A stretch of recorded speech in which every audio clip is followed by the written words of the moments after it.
It's Fuck Yeah Friday. Fuck yeah! Get ready for some wins. Welcome to the Be It Till You See It podcast, where we talk about taking messy action, knowing that perfect is boring. I'm Lesley Logan, Pilates instructor and fitness business coach. I've trained thousands of people around the world, and the number one thing I see stopping people from achieving anything is self-doubt. My friends, action brings clarity, and it's the antidote to fear. Each week, my guests will bring bold, executable, intrinsic, and targeted steps that you can use to put yourself first and be it till you see it. It's a practice, not a perfect. Let's get started. Hi, Be It Babe. How are you? Are you doing great? Happy Friday. I'm so glad you're here. I really am. I'm really glad that you're here. I hope you know that, as I sit here, picking what's going to be the inspirational message for you today, picking the wins I'm going to share with you, reading your wins, because I have a collection of wins. Some of them, if you notice, when I read them, they're from months ago. It's because there's so many that I want to share, and I wish I could share them all every single week, but know that I really do can't wait to get them out there. And I hope that when you rehear your win that you shared from months ago, you remember, you did that. You fucking did that. So way to go. So we do an inspiration from the internet because things can be inspiring out there. That's not all big crap. We do wins of yours, we do win of mine, and then we do a mantra. And so this particular one is phrases to say when you're at the doctor. And I wanted to give this to you because we want to talk about how you need to be an advocate for yourself when you go to the doctor sometimes. So here they are. Specific phrases that will make doctors listen to you. One is, this is having a significant impact on my quality of life. The next one is, this is having a significant impact on my partner's life. Another is, it's keeping me from being able to do activities that I enjoy. I'm having to take off work because I'm experiencing symptoms. I've struggled to get appropriate care for this problem. Please, can you make a note why you're denying me this treatment? Could you please send a copy of my medical records to me after we're done? Other people have noticed the problems I'm having and have said to me that it may be an issue. My pain is significant enough that I cannot sleep or can't walk. If you are in a larger body, then saying something like, I have recently lost 10 to 15 pounds and my symptoms have got worse. That can be a really quick cheat for doctors. They often say you have to lose weight, and you can say, I've done that. And then another thing, if you have notes that you have psychiatric care, to let them know that I've already talked about this with my psychiatric care doctors, and they agree that this issue has nothing to do with my psychiatric care. And my pain is very difficult to manage with other over-the-counter treatments. Here's what I'm experiencing to manage the situation. So I wanted to share this with you because I think sometimes we go to doctors and we tell them, oh, let's just see how it's going. Oh, you're in range. Oh, this, oh, that. And the problem is that you, by the time you got into the doctor, is probably 4 to 6 months from when you wanted to.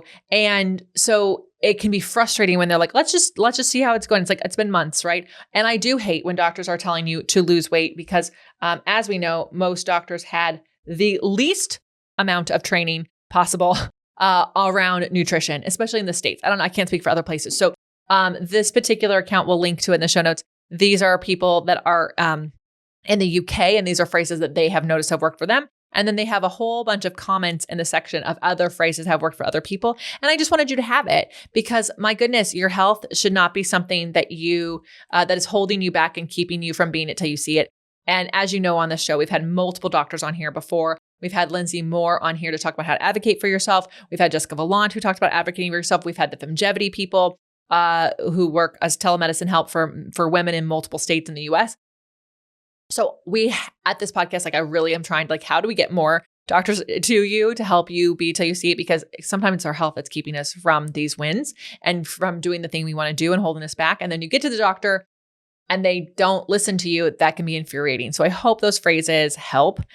I had to advocate for myself when I was having health issues because I was let's just wait and see. Oh, it's not that bad. You probably just have IBS. And it's no, I don't have IBS. That's not a thing. I don't have that.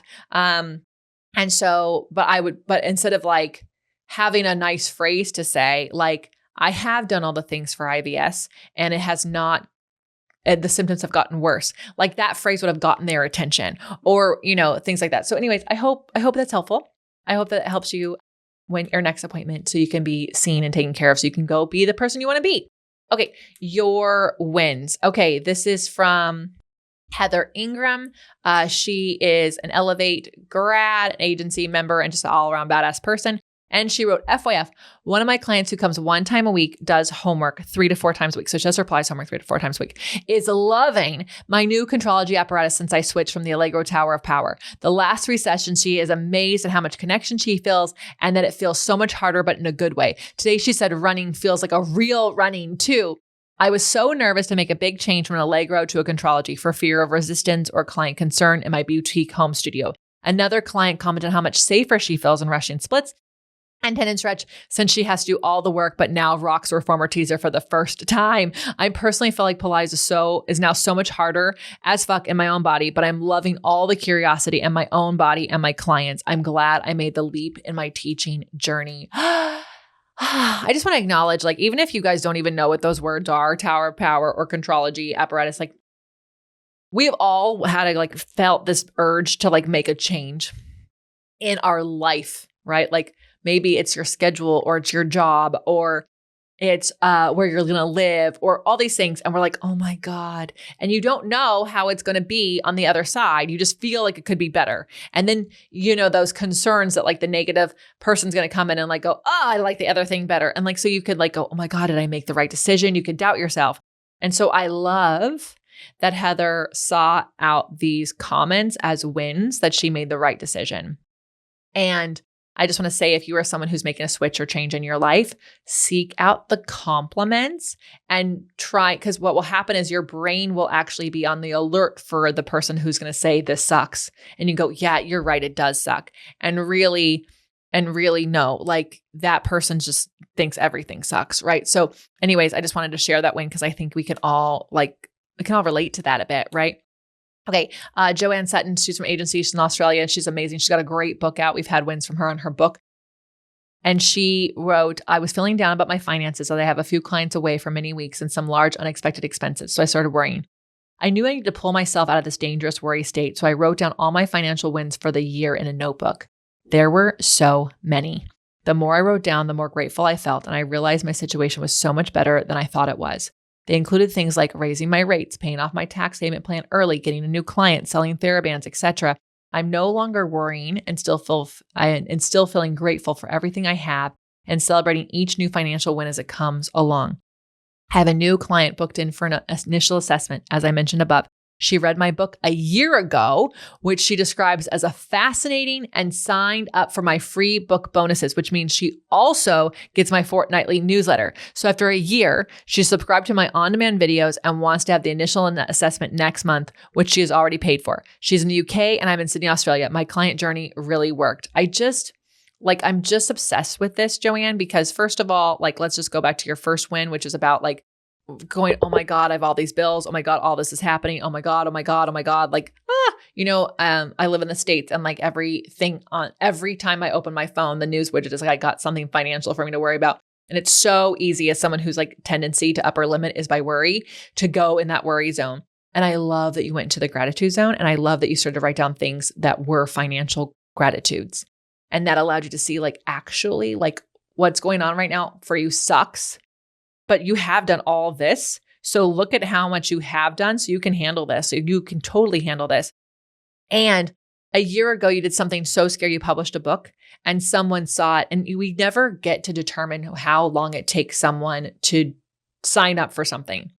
But the fact that you were so consistent with your newsletters, even with everything that's going on in your life, so that she could, when she was ready to make the decision, contact you. You have to be so proud of yourself. Your consistency is what got her there, right? It's so amazing. There's always going to be reasons why we don't do the thing, why we don't send the newsletter, why we don't do the post. There's always a reason. But the fact that you had consistency there allowed this person to feel safe and sign up. And that's just going to fill those financial problems that are momentarily happening.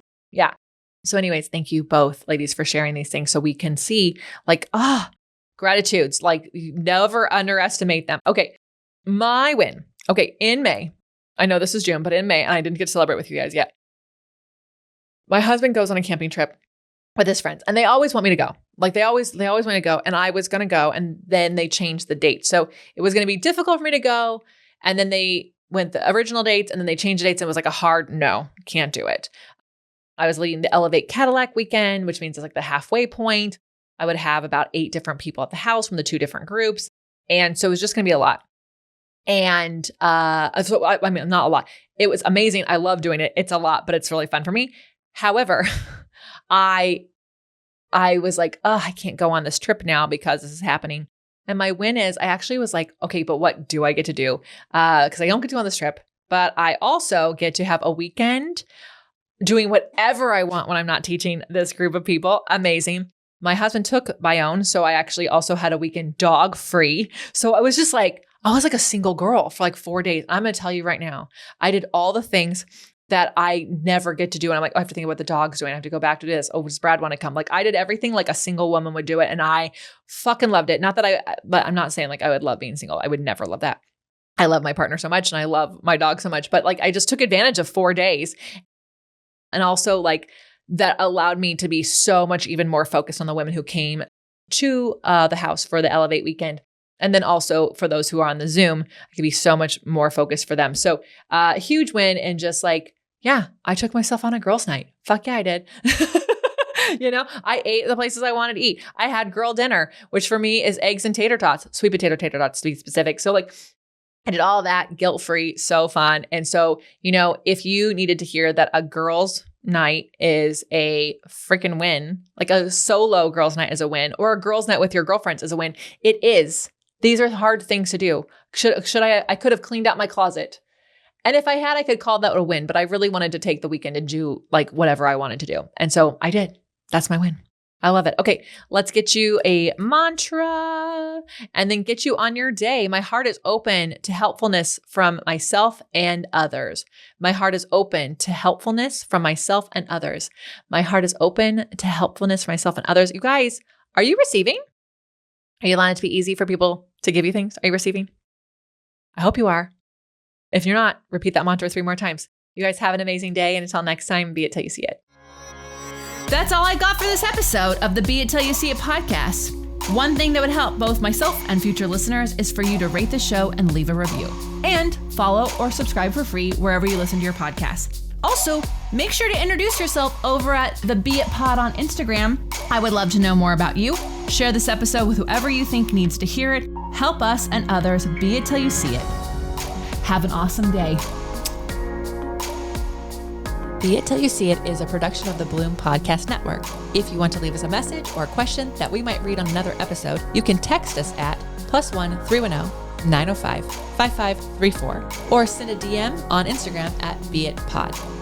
It's written, filmed, and recorded by your host, Lesley Logan, and me, Brad Crowell. It is transcribed, produced, and edited by the epic team at Diseño.co. Our theme music is by Ali at Apex Production Music, and our branding by designer and artist Gianfranco Cioffi. Special thanks to Melissa Solomon for creating our visuals. Also to Angelina Herrico for adding all of our content to our website. And finally, to Meredith Root for keeping us all on point and on time.